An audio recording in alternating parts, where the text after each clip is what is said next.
they sound like this.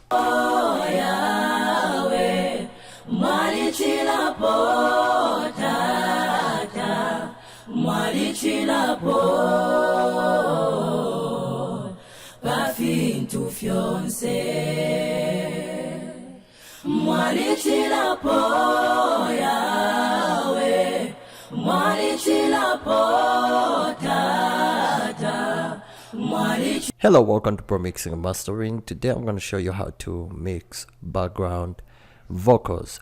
Now, background vocals are not really easy when it comes to mixing because you really have to take your time to mix the soprano, the leading vocal, soprano, alto, tenor, and the other voices that are put in the background. And today I'm actually going to deal with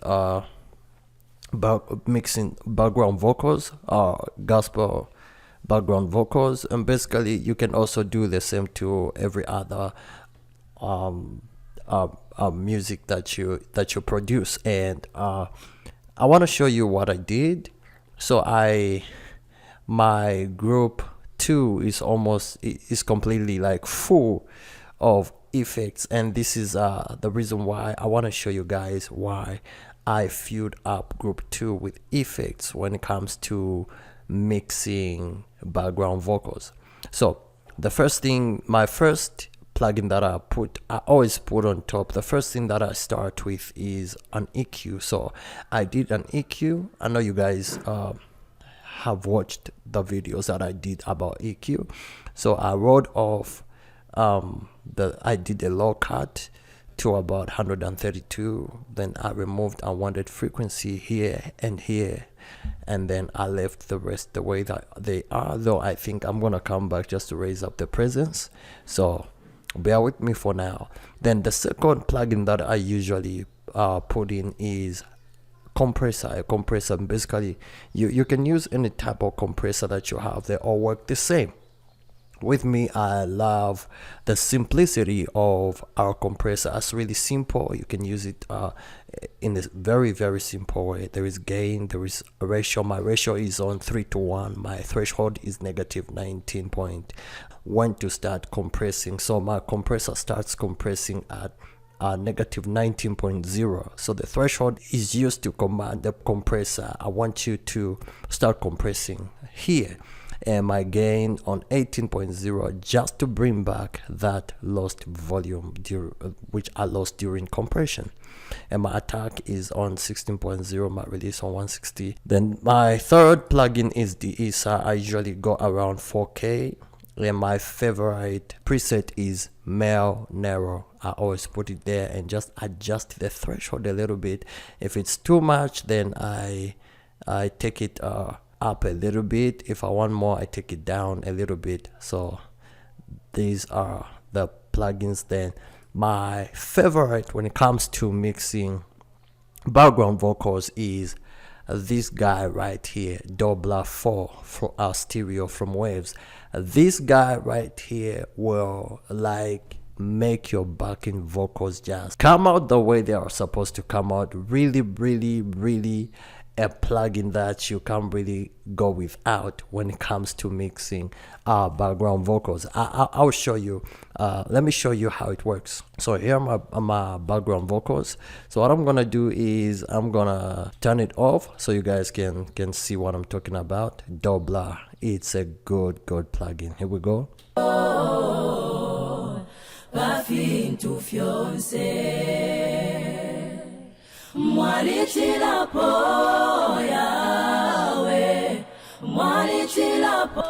Let me turn it on now.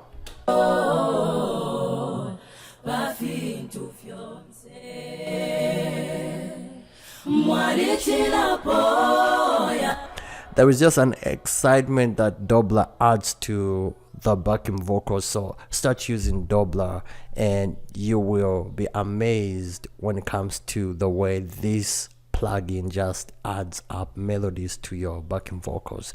Then the fifth plugin that I put to my backing vocals is Fab Filter set, and a lot of people are not using this, and this plugin is a great plugin.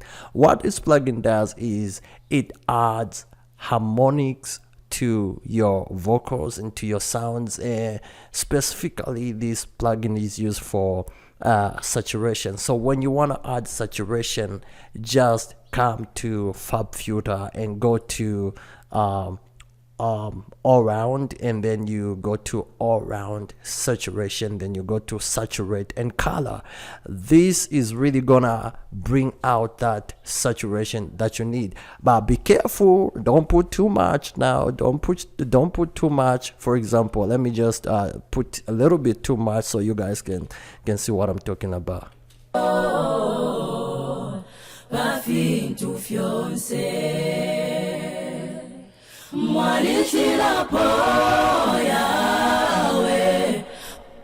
So when you add too much of saturation, it's like you distort the sound, and you don't want to distort the sound. This can be used on drums, basically I use this on drums and vocals, and just those two, I think. And then next I put in our vox. I wanted to give these backing vocals a little bit of pressure, like pushing them up a little bit, and those transients which lag behind just get pushed. So I advise that you start using Vox. If you don't have Vox, the only plugin that I can advise you to put, Maximizer, is really gonna do a great job. So here is without Vox. Too low, but listen to this now.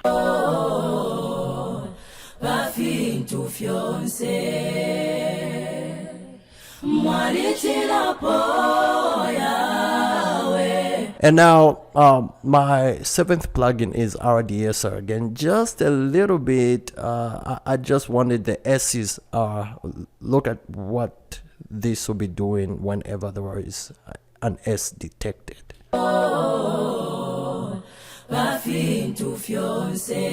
Yeah, right there. So just to remove the S's a little bit, and remember, whenever you put a DSR, don't overdo it. Just put a DSR just to make sure that the transients are balanced up and put in the way that they are supposed to be put. So always use an RDSR. And finally, due to EQing and raising up of all these, a lot of plugins, about 8 plugins that are loaded in, you really get a little bit of background noise. So to avoid that, I added a stock plugin from Cubase, denoiser, and I just went to medium. I usually use medium. I don't go to room acoustics or high. I just go to medium, and this really works for me. And just like that, bang, the background noise disappears. And this is all that I used on these vocals. So, and then what I did was, this is the main vocal. Watch what I did. The main vocal, I didn't do anything to the volume here, to the main volume. What I usually love to do is just come to the vocal and reduce it from here. Leave this other area just the way it is. Just leave it on 0, 0.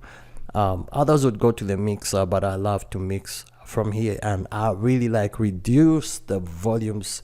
Like my main vocal is on 15, -15, really reduced. Why? Because I did compression. Whenever I do compression and add in Vox, I raise up the vocal. So I love to reduce, and the reason why I reduce here is to make sure that all the background noises, the floor noises, are really squashed and really reduced. And the more you reduce the background noise, and that's how you actually, that's a trick that I have when it comes to just having clean vocals. You reduce them so that the floor noise can also be reduced.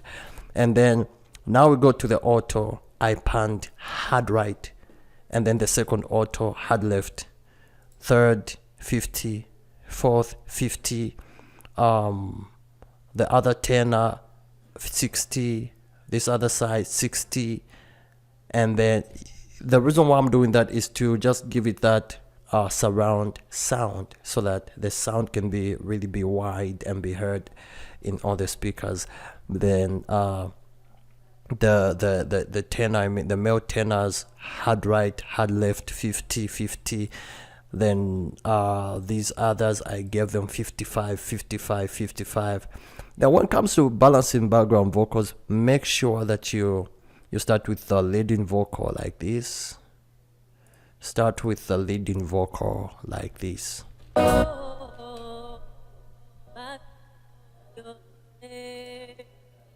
Now I know what's happening in the background. That is caused by a cigarette.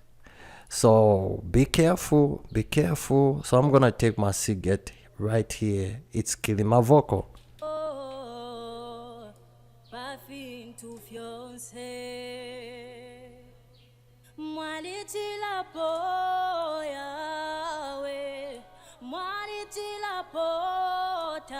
So my main vocal, I added a C1 gate just to reduce the volumes on the spaces where she's not singing. So after that, I reduced, it's on 15. It was like this before, the vocal was like this. So I reduced it to 15 just to make sure I get rid of that background noise. And it's beautiful. So this is how I do it. I start with the main vocal, then I come to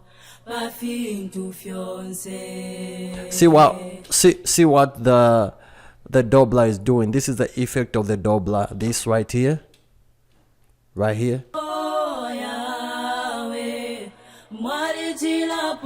That vocal doubler, like the vocals are being doubled, it's the doubler effect, and that's what I love. It brings out that melody, and just you can't really tell when the vocals are playing. Most international stars and a lot of African gospel producers, they do this and you can't really tell.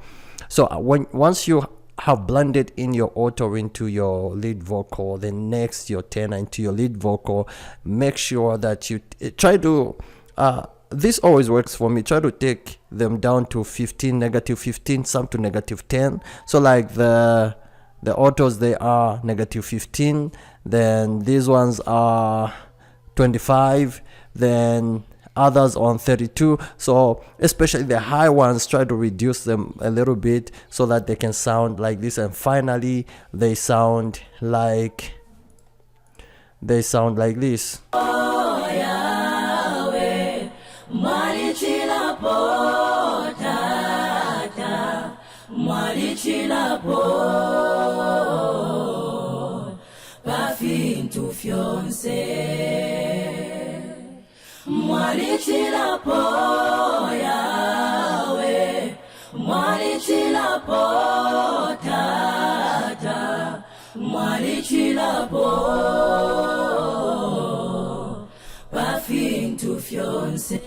And in the mix they sound like this.